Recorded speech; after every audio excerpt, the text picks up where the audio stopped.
whole lot.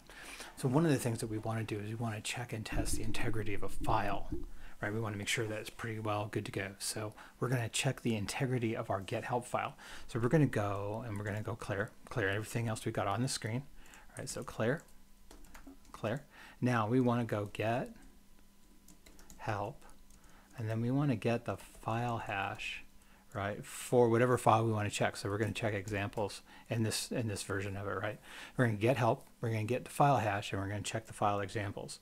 So what ends up happening from there is we get the data that we would like to get. So we get name get file hash synopsis, tells us what it is, and gives us an example. So SHA256 is what we would normally use, right?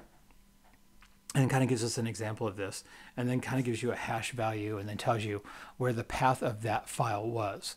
So this is really kind of good to have, especially if you want to validate the hash function for a file to make sure you've got an authentic file. This is great. Now what makes this even more interesting though is that you can actually use a different SHA version.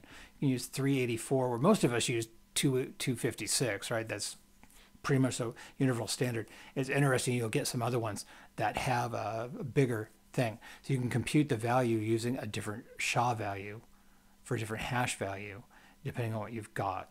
So you can use 256 or 384 here, and then just kind of go from there, and then you just get the simple example that you would get here.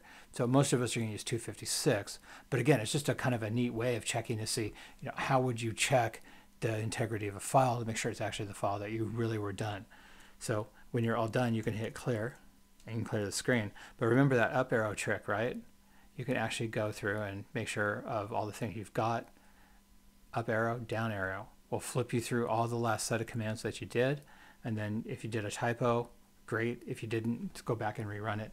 And you're pretty much so good to go when you get into these things on that process. So there's some other things that you can do here when you get there on that whole process, because the file hash is actually really kind of important to work on.